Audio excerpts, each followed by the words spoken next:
नमस्कार, आप देख रहे हैं टुडे 24 न्यूज। मैं हूं आपके साथ साक्षी निर्माण। आपको बता दें कि 2022 के चुनाव को लेकर मुख्यमंत्री योगी आदित्यनाथ आगरा पहुंचे। उन्होंने कीरावाली फतेहाबाद विधानसभा की जनता से संवाद कर एतमादपुर विधानसभा की सीट पर प्रत्याशी डॉक्टर धर्मपाल के नेतृत्व में जनता से सीधा संवाद किया। वहां उन्होंने सरकार द्वारा की गई उपलब्धियां भी गिनाई और साथ ही जनता से अपील भी की।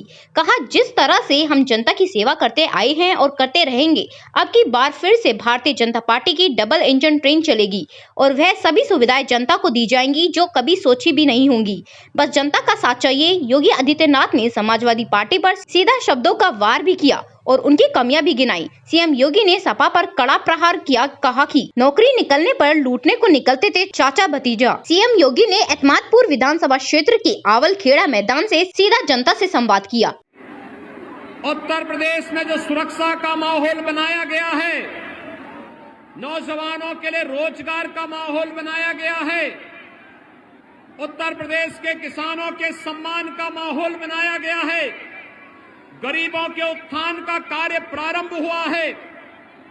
उस माहौल को अनवरत रूप से आगे बढ़ाने के लिए, हर चेहरे पर खुशहाली लाने के लिए, प्रत्येक नागरिक को सुरक्षा देने के लिए भारतीय जनता पार्टी नेतृत्व की डबल इंजन की सरकार फिर से प्रदेश में आवश्यक है। और इसीलिए आप सबका अपील करने के लिए एक बार फिर से मैं आपके बीच में यहां पर उपस्थित हुआ हूं। भाइयों बहनों, भारतीय जनता पार्टी और अन्य दलों ने अपने अपने प्रत्याशियों की पहली सूची जारी की।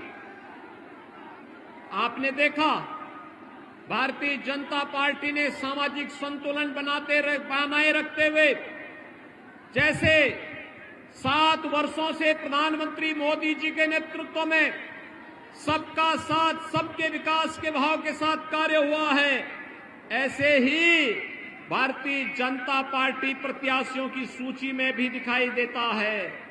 लेकिन सपा और बसपा के प्रत्याशियों की सूची जब निकली तो आपने देखा होगा, उस सूची में भारतीय जनता पार्टी ने तो समाज के प्रत्येक तबके को सम्मान दिया है, संतुलन लाने का कार्य किया है, सबकी सुरक्षा, सबका सम्मान।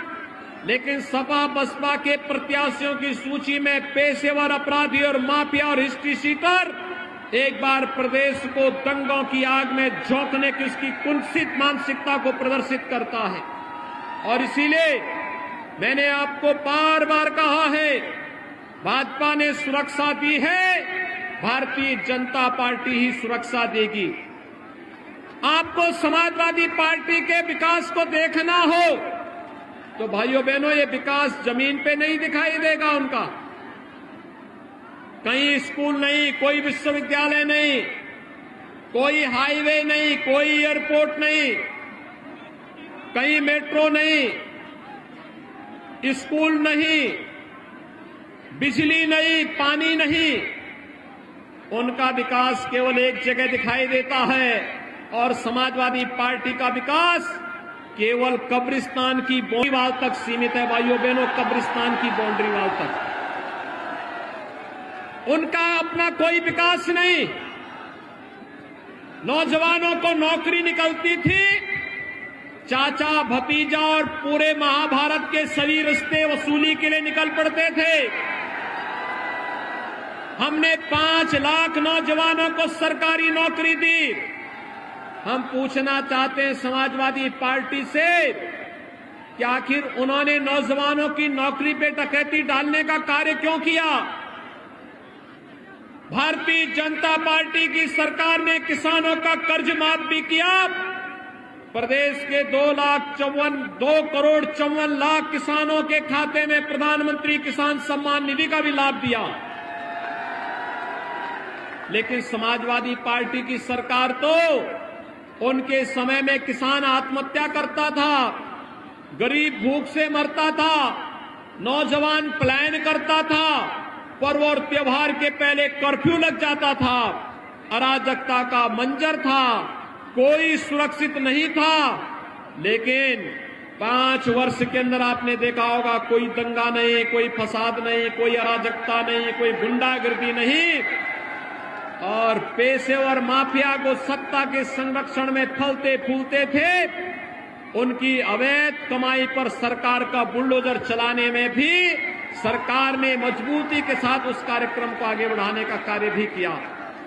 और इसलिए भाइयों बहनों, मेरी आप सबसे अपील है, आप भारतीय जनता पार्टी की सरकार चाहते हैं? सभी लोग जो लोग छतों के ऊपर हैं वे लोग भी, मेरी आप सबसे अपील है, जो लोग भारतीय जनता पार्टी के समर्थन में दोनों हाथ उठा करके हाथ खड़ा करें, दोनों हाथ उठा करके मेरे साथ बोलेंगे, भारत माता की, भारत माता की, भारत माता की।